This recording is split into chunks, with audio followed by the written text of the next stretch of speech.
एक लड़के ने रेस्टोरेंट में बस एक फ्राई अंडा ऑर्डर किया था, लेकिन जब बिल आया तो उसमें 500 रुपए लगे थे। उसे ये अजीब लगा, सोचा कहीं ये सोने का तो नहीं। जब उसने एक चम्मच खाया तो पता चला ये अंडा नहीं बल्कि आम, नारियल और शराब से बना डेजर्ट था। जैक ने भी चखा और हैरान रह गया। तभी वेटर एक गमले जैसी चीज ले आया। दोनों हंस पड़े। मैनेजर आई और गमले में पानी डाला तो उसमें से पौधे उगने लगे। उसने बताया कि ये खाने वाली चीजों से बनी सैलड है। जब दोनों को समझ नहीं आया तो मैनेजर ने उन्हें कम जानकारी वाला कहा। जैक को गुस्सा आया और वो सीधे शेफ प्रमोद से जा भिड़ा। प्रमोद ने बात को हल्के में लिया और एक जापानी वाग्यू बीफ का टुकड़ा निकाला। जैक ने भी अपनी एक रेसिपी सोच ली। उसने प्याज काटकर गर्म तेल में डाली और साथ ही बीफ को पकाना शुरू किया। फिर दोनों को मिलाकर खुशबूदार तेल और मसाले डाले और एक सिंपल प्याज बीफ फ्राई बना दिया। प्रमोद ने उसकी डिश को देकर अपनी तकनीक दिखाई। बीफ पर फ्लेम थ्रोअर से आंच दी, फिर स्मोक किया और फल जैसी खुशबू लाने की कोशिश की। उसे लगा कि चाइनीज खाना पुराना हो चला है और वो इस बार प्रतियोगिता जीतना चाहता था। हालांकि जैक ने कुछ नहीं कहा और चुपचाप वहां से चला गया। लेकिन प्रमोद ने बाद में उसका बनाया बीफ खाया और मान गया कि चाइनीज खाने में भी गहराई है। इसके बाद प्रमोद ने चाकू चलाने में मुकाबला करने की बात की। पहले उसने सैल्मन मछली की हड्डियां बड़ी सफाई से निकाली। फिर जैक ने उसे बराबर टुकड़ों में काटा और खाल को बिना फाड़े अलग कर दिया। फिर जैक ने अपनी मशहूर dish 3 cup chicken with rice बनाई, जिसमें वो चिकन को मसालों के साथ पकाकर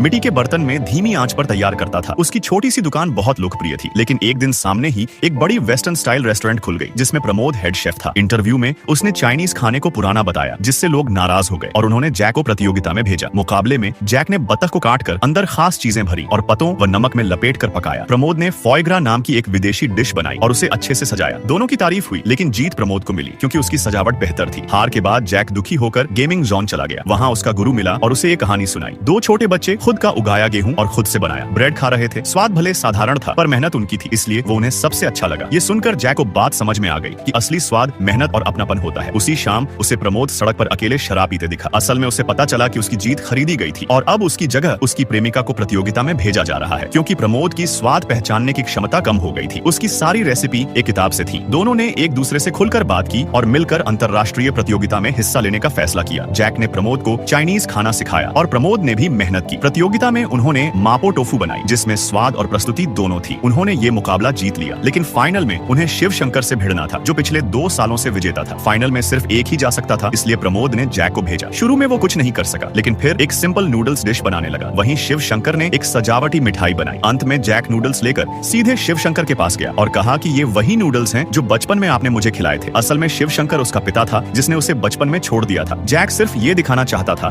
कि वो भी अब एक अच्छा शेफ बन चुका है। उस दिन मुकाबले की जीत हार से ज्यादा पिता पुत्र के रिश्ते की पहचान